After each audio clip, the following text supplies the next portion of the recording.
Assalamualaikum warahmatullahi wabarakatuh. Rahayu rahajeng rahayu, dulurku kabeh sing lagi nyimak video iki. Mugi-mugi dina iki sampeyan kabeh tansah pinaringan kesehatan, rezeki sing berkah, lan batin sing ayem tentram. Wilujeng rawu di channel iki, papan kita bareng-bareng sinau, ngrembug, lan nyelami misteri warisan leluhur Jawa. Ing kene kita ora mung cerita, nanging uga ngunduh hikmah saka apa sing diwarisake para sepuh. Sedulurku, tahukah sampeyan, kenapa weton pahing sering disebut-sebut sebagai musuh alami santet? Banyak dukun, orang sakti, bahkan pelaku ilmu hitam, konon merasa kesulitan kalau berhadapan dengan orang kelahiran pahing. Apakah karena pahing punya benteng gaib? Ataukah ada rahasia lain yang membuat energi mereka sulit ditembus? Misteri inilah yang akan kita bongkar malam ini. Sebelum kita lanjut, ayo dulurku, bantu channel ini tetap berkembang. Tekan tombol like, bagikan video ini ke teman atau saudaramu, lan jangan lupa subscribe supaya sampeyan tidak ketinggalan wejangan mistis selanjutnya. Tulisan sholawat di kolom komentar, utawa doa paling tulus saka hati sampeyan. Lan luwi apik maneh, sebutno asal kota sampeyan, supaya kita bisa nyawiji dadi sedulur sak Nusantara. Hari ini, kita bakal ngrembug soal weton pahing. Weton iki ora mung dikenal kuat, nanging uga sering dihubungkan dengan kekuatan gaib sing bikin para dukun santet kesulitan. Kenapa bisa begitu? Apakah ini karena energi lahir pahing? Ataukah ada laku khusus dari leluhur yang membuat mereka lebih tahan terhadap gangguan gaib? Kita bakal ngulik satu persatu, supaya sampeyan ngerti kenapa weton iki sering ditakuti dunia hitam. 1. Aura mistis kelahiran pahing. Dulurku kabeh, sejak zaman leluhur, weton pahing sudah dikenal sebagai salah satu weton yang punya daya tuah istimewa. Orang Jawa tua dulu sering berbisik, ati-ati karo wong pahing, dheweke iku nggawa hawa kuat, ora gampang dipethik. Maksudnya, orang pahing punya aura mistis yang sulit ditembus, seakan ada benteng gaib yang melindungi mereka sejak lahir. Kalau sampeyan pernah bertemu orang pahing, mungkin sudah merasakannya. Tatapan matanya dalam, seolah bisa membaca isi hati lawan bicara. Wibawanya terasa, bahkan tanpa harus mengucapkan banyak kata. Kadang orang di sekitarnya merasa segan, bahkan bisa merasa kecil di hadapan mereka. Aura seperti ini bukan dibuat-buat, tapi memang sudah jadi bawaan lahir. Leluhur menggambarkan aura pahing seperti gunung berapi yang tenang. Dari luar tampak adem, gagah, tidak banyak bergerak. Tapi siapa sangka, di dalamnya menyimpan bara api yang bisa meletus kapan saja. Energi yang panas, kuat, dan besar itu membuat orang pahing sulit ditaklukkan, bahkan oleh energi jahat sekalipun. Banyak kisah turun-temurun tentang orang pahing yang selamat dari serangan gaib. Ada cerita tentang seorang pemuda pahing yang difitnah tetangganya dan dikirimi santet. Anehnya, bukannya si pemuda yang sakit, justru orang yang mengirim santet itu jatuh sakit parah, sampai akhirnya mengaku perbuatannya. Kisah-kisah semacam ini membuat orang semakin yakin bahwa aura pahing memang punya daya tolak alami terhadap ilmu hitam. Secara spiritual, energi pahing itu ibarat cermin. Ketika ada energi buruk yang diarahkan, energi itu tidak bisa menembus dan akhirnya kembali ke asalnya. Itulah kenapa banyak dukun takut berhadapan dengan orang pahing. Mereka sadar, sekali saja salah langkah, serangan bisa berbalik menyakiti diri sendiri. Tapi dulurku, bukan berarti orang pahing tidak punya kelemahan. Aura mereka memang kuat. Tapi kalau hati mereka kosong dari doa dan kesadaran, perlindungan itu bisa melemah. Karena sejatinya, kekuatan aura hanyalah titipan. Doa, laku hidup, dan kebersihan batin tetap jadi pondasi utama. Maka pelajaran yang bisa kita ambil di sini jelas, aura kuat itu anugerah, tapi jangan pernah sombong. Orang pahing yang tetap rendah hati akan semakin bercahaya auranya. Tapi kalau arogan, auranya bisa berubah jadi beban, bahkan bisa membuat orang lain menjauh. Aura mistis kelahiran pahing inilah yang jadi alasan pertama kenapa mereka sering disebut musuh alami santet. Karena sebelum santet itu bekerja, sudah ada energi besar yang melindungi mereka dari dalam. 2. Energi pahing yang panas membara. Dulurku kabeh. Leluhur Jawa sering menyebut, wong sing lahir di weton pahing iku nggawa unsur panas. Panas yang dimaksud bukan sekadar gampang marah atau emosian, tapi lebih kepada energi gaib yang mengalir dalam diri mereka. Energi ini mirip bara api yang tidak pernah padam. Kadang terlihat tenang di permukaan, tapi di dalamnya menyala, membara, dan sulit dipadamkan. Energi panas inilah yang sering membuat Pahing jadi musuh alami santet. Kenapa begitu? Karena kebanyakan ilmu hitam, santet, teluh, atau sejenisnya, bekerja dengan cara menyusup secara halus. Ia masuk ke tubuh korban seperti udara dingin yang menusuk tulang, pelan-pelan merusak dari dalam. Nah, ketika energi dingin itu mencoba masuk ke tubuh orang Pahing, bukannya berhasil, malah terbakar oleh panasnya energi bawaan mereka. Ibaratnya, santet itu seperti es batu yang dilempar ke dalam tungku api. Bukannya bisa bertahan, justru langsung mencair dan hilang tak berbekas. Bahkan ada kalanya, energi santet itu tidak hanya gagal, tapi justru berbalik menyerang si pengirimnya. Inilah kenapa banyak dukun hitam segan atau takut sekali kalau harus mengirim santet ke orang Pahing. Ada cerita dari sebuah desa di Jawa Timur, seorang laki-laki Pahing yang hidup sederhana difitnah dan coba disantet oleh tetangganya karena iri rezeki. Malam itu, sang dukun melakukan ritual kirim penyakit gaib. Anehnya, bukan si laki-laki Pahing yang sakit, tapi justru sang dukun yang tiba-tiba jatuh pingsan, tubuhnya panas dingin, seperti terbakar dari dalam. Setelah sadar, dia mengaku bahwa energi santetnya mental dan balik menyerang dirinya sendiri. Kisah seperti ini bukan 1-2 kali terdengar, tapi sudah jadi cerita turun-temurun yang menguatkan keyakinan orang pada kekuatan energi Pahing. Dulurku, energi panas ini juga tercermin dalam karakter mereka sehari-hari. Orang Pahing biasanya punya semangat tinggi, tidak gampang menyerah, dan berani menghadapi tantangan. Sikap ini kadang dianggap keras kepala, tapi sebenarnya itu bagian dari api yang ada dalam diri mereka. Api yang kalau diarahkan dengan benar bisa jadi penerang, tapi kalau dibiarkan liar bisa membakar. Karena itu, orang Pahing sering dianggap punya watak tegas, sulit digoyahkan, dan susah dipengaruhi oleh orang lain. Kalau mereka sudah punya pendirian, hampir mustahil bisa dibelokkan. Sifat inilah yang bikin mereka semakin kebal terhadap serangan gaib. Sebab salah satu jalan santet adalah lewat pikiran dan sugesti. Kalau pikiran seseorang lemah, gampang takut, gampang panik, santet lebih mudah masuk. Tapi wong Pahing yang pikirannya panas dan teguh, justru menutup rapat pintu itu. Namun dulurku, energi panas ini juga ada sisi bahayanya. Kalau orang Pahing tidak bisa mengendalikan dirinya, mereka bisa jadi gampang meledak marah, gampang tersinggung, atau bersikap kasar. Api dalam diri mereka bisa berubah jadi bara yang membakar orang-orang terdekat. Kalau sudah begini, bukan hanya musuh yang takut, tapi sahabat pun bisa menjauh. Itulah kenapa leluhur selalu memberi wejangan, wong Pahing kudu eling lan waspada. Api itu titipan, energi panas itu karunia, tapi sekaligus ujian. Kalau dipakai untuk melindungi diri dan membantu sesama, maka mereka akan jadi pribadi yang kuat dan disegani. Tapi kalau dipakai untuk kesombongan, kemarahan, atau balas dendam, energi panas itu justru akan menjadi senjata makan tuan. Maka sedulurku, pelajaran yang bisa kita ambil dari sini adalah, energi panas weton Pahing adalah tameng sekaligus ujian. Ia bisa menolak santet, bisa melindungi pemiliknya, tapi harus dijaga dengan doa, kesabaran, dan laku hidup yang benar. Karena kalau tidak, api yang seharusnya melindungi bisa berubah jadi api yang membakar diri sendiri.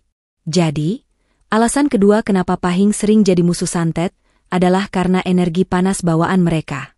Santet yang dingin tidak akan bisa menembus, malah hancur terbakar sebelum sampai.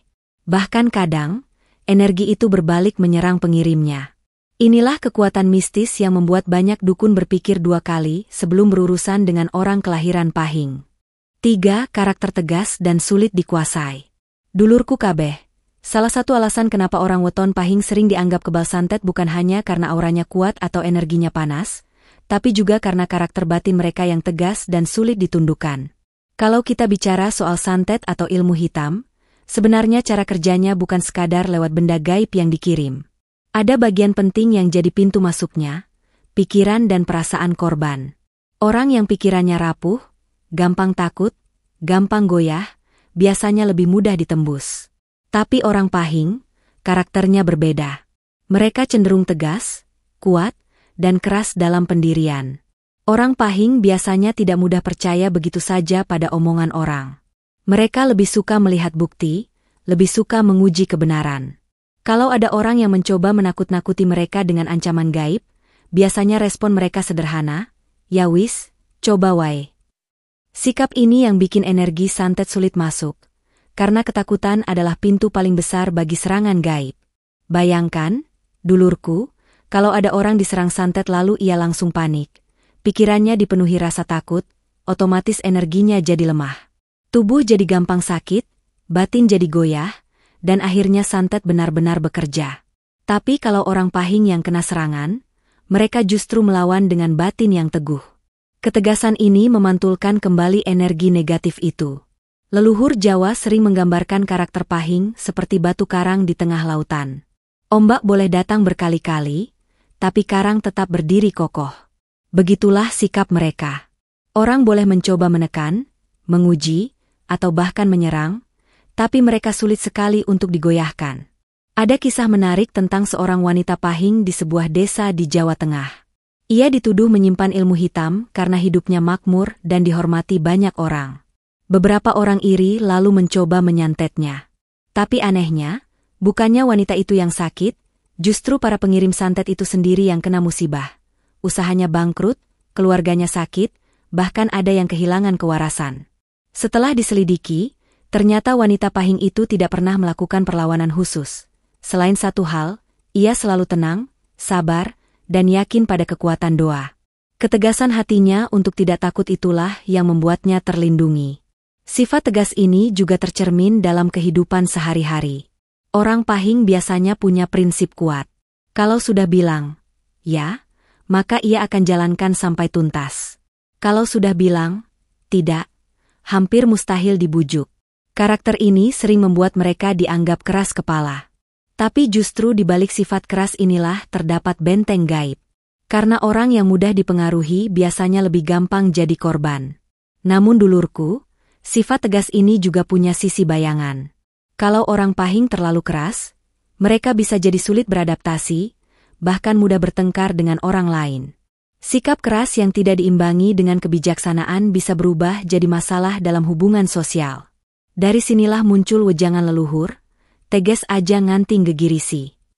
Artinya, ketegasan itu baik, tapi jangan sampai berubah jadi sifat menakutkan bagi orang lain.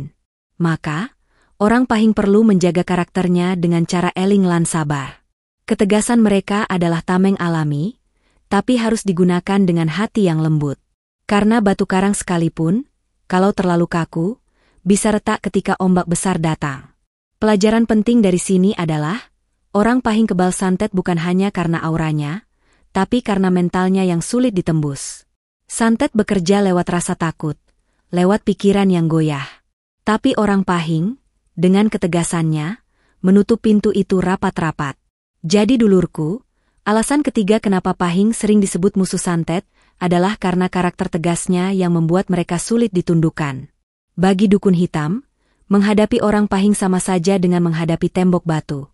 Semakin ditekan, semakin keras ia berdiri. 4. Perlindungan leluhur. Dulurku kabeh. Kalau kita bicara soal weton Pahing, banyak orang percaya bahwa kekuatan mereka bukan hanya datang dari aura pribadi atau karakter batin yang tegas. Ada sesuatu yang lebih halus, lebih dalam, yang menyertai langkah mereka, yaitu perlindungan leluhur. Dalam tradisi Jawa, leluhur yang sudah meninggal tidak benar-benar hilang. Mereka masih ada, menjaga, mengawasi, dan mendoakan keturunan yang hidup di dunia. Apalagi bagi mereka yang lahir dengan weton khusus seperti Pahing, diakini ada garis gaib yang membuat leluhur lebih dekat dalam memberikan perlindungan. Banyak kisah turun-temurun yang menunjukkan hal ini. Ada cerita seorang pemuda Pahing yang difitnah dan disantet karena iri dengki tetangganya. Malam itu, sang dukun hitam melakukan ritual dengan boneka jerami dan jarum-jarum gaib. Anehnya, setiap kali jarum ditusukkan, jarum itu patah sendiri. Dan sang dukun justru merasa tubuhnya panas, seperti terbakar api. Belakangan, dukun itu mengaku bahwa ia melihat sosok tua berjubah putih berdiri di belakang si pemuda Pahing, seakan melindungi cucunya dari serangan gaib. Cerita lain datang dari seorang ibu Pahing yang mengalami firasat aneh. Suatu malam, Ia bermimpi didatangi kakeknya yang sudah lama wafat. Sang kakek berkata, "Aja Wedi, aku sing enja awakmu." Esok harinya, si ibu merasa lebih tenang. Dan ternyata memang benar. Ada orang yang berusaha mengirimkan ilmu hitam kepadanya, tapi gagal total. Dulurku, pengalaman-pengalaman semacam ini memperkuat keyakinan bahwa orang Pahing memang punya penjaga gaib yang selalu siaga. Bentuk perlindungan itu tidak selalu berupa sosok yang terlihat. Kadang berupa firasat, tanda-tanda alam, atau peristiwa kecil yang menyelamatkan mereka dari bahaya. Misalnya, tiba-tiba tergerak hati untuk tidak keluar rumah, padahal di luar ada kecelakaan. Atau tiba-tiba ingin menunda perjalanan, dan ternyata jalan yang dituju sedang ada masalah. Semua itu diyakini sebagai bisikan halus dari leluhur. Perlindungan leluhur ini membuat banyak orang yang berniat jahat akhirnya ciut nyali. Mereka merasa ada pasukan tak kasat mata yang mengawal orang Pahing. Bagi sebagian dukun, mencoba menyerang orang Pahing sama saja dengan menantang roh-roh penjaga yang sudah siap membalas. Maka tidak heran, banyak dukun lebih memilih mencari sasaran lain daripada berhadapan dengan Pahing. Namun dulurku, perlindungan ini bukan berarti orang Pahing bebas semaunya. Leluhur akan menjaga selama keturunannya masih eling lan waspada. Kalau orang Pahing justru berbuat aniaya, sombong, dan meninggalkan doa, maka perlindungan itu bisa berkurang. Karena sejatinya, leluhur hanya menolong mereka yang mau menolong dirinya sendiri. Ada pepatah Jawa sing ngendika, sing eling bakal mulia. Artinya, siapa yang selalu ingat kepada Tuhan dan leluhurnya, maka ia akan dimuliakan dan dijaga. Orang Pahing yang rajin berdoa, menjaga akhlak, dan menghormati leluhurnya akan makin kuat perlindungannya. Tapi kalau lupa, lalai, dan hanya mengandalkan kekuatan diri, bisa saja pagar gaib itu runtuh. Maka, pelajaran penting dari bagian ini adalah, perlindungan leluhur adalah kekuatan besar bagi orang Pahing, tapi harus dijaga dengan doa dan sikap hidup yang benar. Jangan sampai merasa aman lalu lupa pada asal-usul. Karena sejatinya, leluhur itu hadir bukan untuk membuat kita sombong, tapi untuk mengingatkan bahwa hidup kita adalah titipan, dan selalu ada yang mengawasi. Jadi dulurku, alasan keempat kenapa Pahing sering jadi musuh santet, adalah karena mereka tidak pernah sendirian. Ada kekuatan gaib dari leluhur yang siap melindungi, bahkan melawan balik siapapun yang berani mengusik. Santet yang diarahkan pada Pahing bukan hanya berhadapan dengan energi panas dirinya, tapi juga dengan tembok gaib yang dijaga oleh roh-roh leluhur. 5. Weton Pahing dan karma cepat. Dulurku kabeh. Kalau kita bicara soal weton Pahing, ada satu hal yang sering membuat para pelaku ilmu hitam ciut nyali. Bukan hanya karena auranya kuat, bukan hanya karena energinya panas, bukan pula semata-mata karena perlindungan leluhur. Tapi ada sesuatu yang lebih menakutkan bagi mereka, yaitu karma cepat yang selalu mengiringi orang kelahiran Pahing. Dalam kepercayaan Jawa, setiap perbuatan akan berbalik pada pelakunya. Bedanya, ada orang yang karmanya lambat, baru terasa bertahun-tahun kemudian. Ada pula orang yang karmanya secepat bayangan, baru saja berniat buruk, langsung berbalik menimpa dirinya. Nah, orang Pahing seringkali termasuk golongan kedua. Energi mereka yang panas dan kuat membuat karma itu seperti cermin. Apapun yang dilempar ke arahnya, akan dipantulkan kembali ke pengirimnya. Banyak kisah nyata yang memperkuat keyakinan ini. Ada seorang pedagang Pahing yang sukses, lalu didengki pesaingnya. Sang pesaing pun nekat mencari jalan gaib untuk menjatuhkannya. Dukun dipanggil, ritual dilakukan, santet dikirim. Tapi anehnya, bukan si pedagang yang sakit, melainkan si pesaing itu sendiri yang jatuh sakit mendadak. Usahanya pun merosot, keluarganya kena musibah. Hingga akhirnya ia sadar bahwa niat jahatnya justru berbalik menimpa dirinya.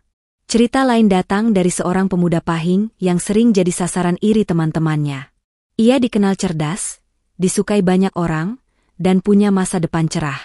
Ada yang mencoba mengirim teluh untuk membuatnya sakit. Tapi justru, yang sakit parah adalah orang yang mengirim teluh itu. Pemuda Pahing itu tetap sehat, bahkan makin bersinar dalam hidupnya.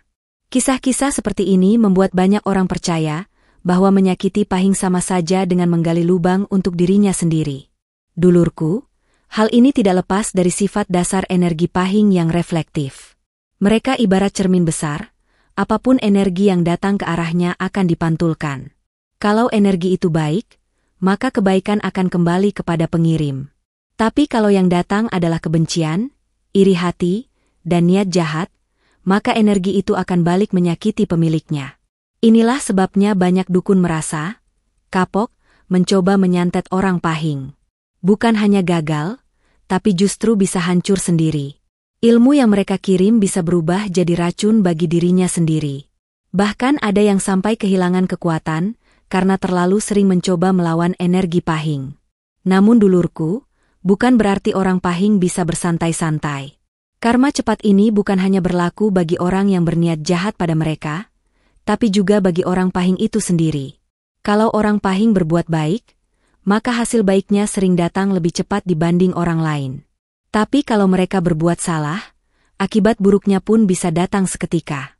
Itulah kenapa leluhur selalu mengingatkan, hati-hati, wong pahing yen gawe ala, bali ala luwih cepet.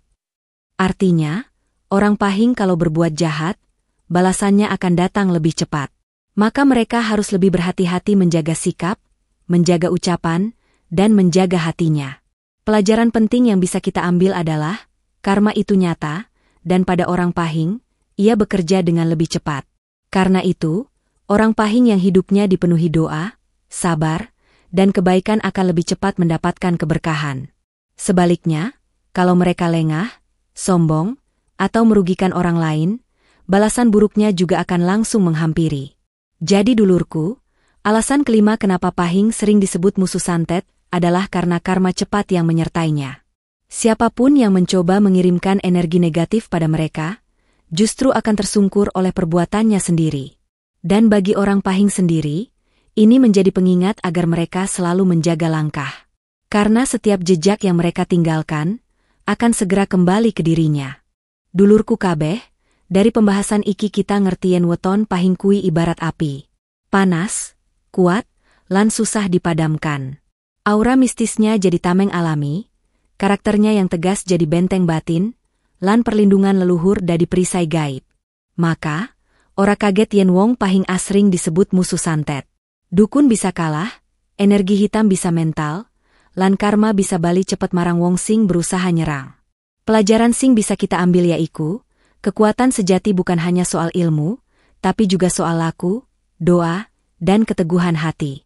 Nah, dulurku, itulah wejangan kita kali ini tentang rahasia weton pahing. Apa menurut sampean benar bahwa pahing sulit ditembus santet? Apa sampean punya pengalaman pribadi soal ini? Tulis pendapatmu di kolom komentar. Jangan lupa tekan tombol like, bagikan video ini, lan tekan tombol subscribe supaya sampean tidak ketinggalan wejangan leluhur berikutnya. Mugi Gusti Allah tansah paring berkah, perlindungan, lan keselamatan tumrap kita kabeh.